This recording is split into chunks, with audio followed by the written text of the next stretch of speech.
15 in the country for being the most friendly to the LGBTQ plus community. Sacramento coming in at number 14 in an evaluation of factors like anti-discrimination policies, the share of same-sex households, and support resources for that community. Still, from June of 2022 to April of this year, Equality California reports there have been more than 350 anti-LGBTQ plus incidents and more than 500 anti-LGBTQ plus pieces of legislation introduced here and across the country. Equality California's Jorge Reyes Salinas with me now live to discuss what some say is a societal environment that's becoming more intolerant. Good morning to you. Good morning. Thanks for having me. Yesterday, a coalition of pro-LGBTQ plus groups took to the west steps of the Capitol to speak out in support of teachers not having to notify parents if, while in school, their children asked to be called a different gender identity than the one assigned to them at birth. That came on the heels of a Monday rally by Protect Kids California, stressing that the state's girls are being harmed by policies that allow trans girls onto female school sports teams. What does that effort say to you about some of the feelings that are out there in our communities right now? It's definitely scary. As you mentioned, it's increase of hate crimes, increase of anti-LGBTQ plus rhetoric that we're seeing across California. And unfortunately, school boards have become a battleground against LGBTQ plus people, in particular, trans youth and gender non-conforming youth. And this hate, these policies are not only affecting LGBTQ plus students and their families, but students as a whole, regardless of their sexual orientation or gender identity.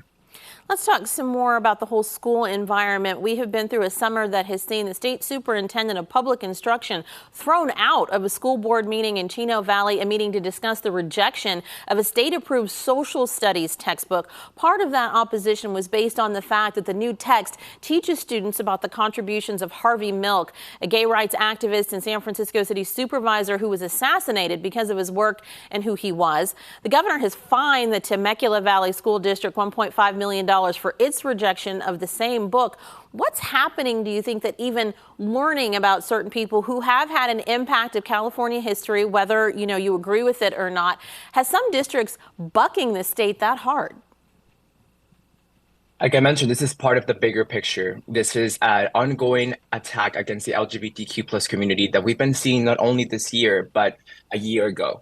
We've seen increases again in policies. Over 500 policies have been introduced nationwide across state legislatures that specifically target and are attempting to remove LGBTQ plus rights, including healthcare access, including education and curriculum.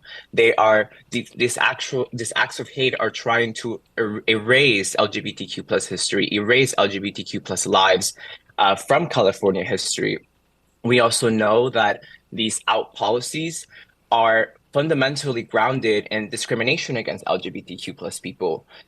We had Chino Valley Unified School Board member president and also other board members in that board say that if you are LGBTQ plus, you have mental illness, and then try to say this policy is about protecting students when this policy is clearly attempting to discriminate and remove rights and remove safety from students. We've talked about it a little bit tangentially about the violence that is coming along with some of the rhetoric. The state has also just seen the killing of a shop owner, Laura Ann Carlton, in Cedar Glen, because one man didn't like that she had a pride flag in front of her store, and he hurled a slew of homophobic slurs at her before shooting her. What is changing, do you think?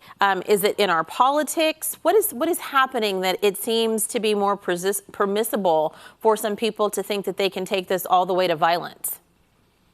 We know that hate doesn't happen in a vacuum. We know that we are seeing not only here in California through these local school boards, but we're seeing across the nation, for example, Florida, Texas, Tennessee, all these states that are proudly and sharing elected officials' rhetoric against LGBTQ plus people and using terms like pedophile or groomers that we know stir up and cause violence against LGBTQ plus people. So when you're hearing that and you're elevating hate across the nation and it's being spread like wildfire in media, people are going to believe that it's okay to go and commit a hate crime, yell a racial slur, to attack and even hear murder an ally, someone who wasn't fully part of the LGBTQ plus community, but they were supportive of the LGBTQ plus community because of the humanity behind people.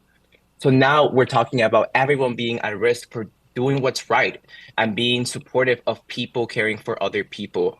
And we unfortunately do not expect this hate to decrease into after the presidential election because politicians, even here in California, are using LGBTQ plus people as tokens, and they're elevating their names, they're elevating their agenda against LGBTQ plus people, in particular trans youth, and affecting schools. Before we run out of time, this has also been a difficult week at the Mary L. Stevens branch of the Yolo County Library in Davis. A speaker there was run out of the facility after repeatedly misgendering some trans people during a presentation. Since then, there have been several bomb threats. Those responsible have not been identified. I just want to ask you, if members of the LGBTQ plus community want respect when expressing their views in front of those who disagree, doesn't have to work both ways? Doesn't it have to work both ways as long as no one is threatening or committing violence? We can understand that there are very different views or beliefs, but isn't respect needing to be at the core for both sides? Respect is absolutely needed at the core. I think when you are sharing your opinion in a level that ignites violence or affects someone's well-being, especially in a public setting, that's what's incorrect and that should not continue. We also understand that we will have disagreements, but again, if there is a call of violence, a call to action to create hate crimes or target specific groups, that's where that should never be tolerated. Again, also the LGBTQ plus community is not here to be tolerated. We're here to be accepted. We're humans. We're people. LGBTQ plus youth exists in schools whether people like it or not. And we need to ensure that every student, especially now, has the right to safety and success as they're going to school. All right, thank you so much for coming in to share your perspective. We appreciate you as always, Jorge. Thank you.